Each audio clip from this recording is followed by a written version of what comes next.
ہم نوجوانوں سے پوچھتے ہیں اور جو ان کے رول ماڈلز کیسے ہیں، اسپیشلی وکیلوں کے حوالے سے جو لاء کے طالب علم ہیں، ہم نے جب ان سے پوچھا تو ان کے پاس حالانکہ ملک میں وکیل خیر سے بڑے زیادہ ہیں لیکن رول ماڈلز بڑے کم ہیں. تو آپ ایز اے مطلب اب سینئر ترین لائر کے ملک کے، آپ کیسے دیکھتے ہیں کہ ہماری جو پروفیشنلزم ہے وکیلوں، ینگ وکیل ہے، وہ کیا کرے، اپنا آگے کیریئر کو کیسے شیپ اپ کرے؟ دو چیزیں ہیں میری نگاہ میں. ایک تو 3 اصول ہیں. پہلا اصول ہے محنت، دوسرا اصول ہے محنت، تیسرا اصول ہے محنت. اور وہ محنت اس کا کوئی مد بدل ہی نہیں ہے.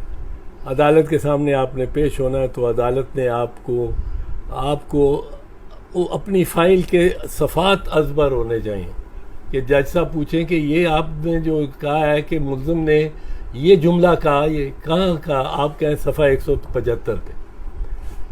سو محنت. دوسری چیز، آپ اس کمرے میں کتابیں دیکھیں گے، ایک لاء بک نہیں دیکھیں گے، ایک لاء بک نہیں دیکھیں گے. بالکل نہیں. وہ مطالعہ کریں. مطالعہ آپ کو اتنا اور اتنے عجب انداز میں اتنے موزوں وقت پہ مثال مل جاتی ہے. جو جج بڑا بورڈ شخص ہے، اس کے سامنے اس قسم کے کیس، ایک ہی قسم کے کیس آئے چلے جا رہے ہیں، اس سیکشن پڑھ رہا ہے.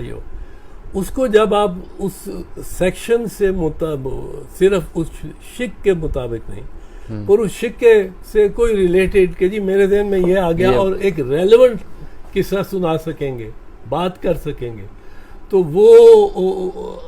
وہ آپ سمجھیں کیس آپ جیت گئے.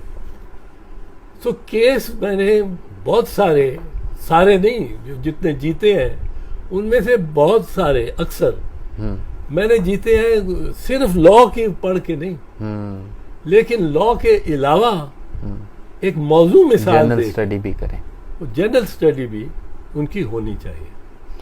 یہ کہتے ہیں ہمارے ہاں جس طرح رورل ایریا میں ہمارے انگریزی سے ناواقفیت ہوتی ہے اور ہمارا سارا قانون اور نظام میں تعلیم انگریزی میں ہائر لیول پہ ہے، اس کے ساتھ ایک عام نوجوان کیسے گریپل کرے، اس کو کیسے گریسپ کرے کہ وہ اعتماد اس کے اندر آ جائے؟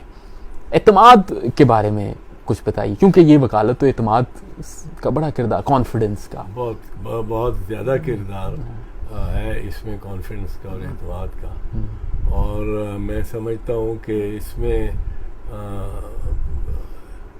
انگریزی، اگر آپ کی ریڈنگ انگریزی ٹھیک ہو، وہ آپ ضرور کریں. ڈیلیوری میں آپ شائستہ اردو میں کریں. اردو، بالکل اردو سپریم کورٹ تک شائستہ اردو میں. پڑھنا تو انگریزی میں اگر ٹیکسٹ ہے تو وہ تو پڑھنا تو پڑے گا، لیکن آپ اس کی انگریزی کی ڈیلیوری پہ اتنا غم نہ کھائیں کہ میری ڈیلیوری غلط ہو رہی ہے. آپ چھوڑیں انگریزی کو، ڈیلیوری اور بحث اور آرگومنٹ آپ شائستہ، شستہ، صاف، سلیس اردو میں کریں. اس جتنا اثر ہی نہیں ہو سکتا. یہ سر بتائیے کہ اکثر لوگ کہتے ہیں کہ وکالت استاد کے ساتھ ہوتی ہے، استادی شاگردی کا ہے. استاد کا کتنا رول ہے اچھے استاد کے ساتھ بیٹھنے کا، یا بندہ خود بھی سیکھ سکتا ہے؟ اپنے اون پہ بیٹھے ہیں لوگ، پڑھے. جو لوگ تو 1947 میں اپنے گھر بار چھوڑ کے پاکستان آئے تھے اور ان میں وکلاء بھی تھے، ان میں جو سینئر وکلاء تھے 40 سے زیادہ، 45-50 سال کی عمر کے، ایک نسل گزری ہے.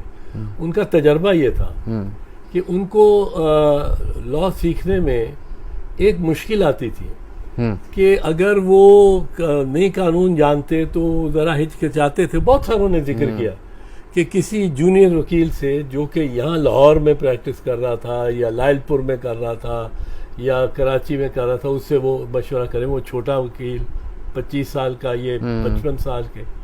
تو ان لوگوں نے بڑی زیادہ محنت کی اور ان میں سے بہت بڑے وکلاء ہوئے. جو پڑھتا ہی یہاں ہے اور اس کے لیے تو میرا خیال ہے آسانی ہے.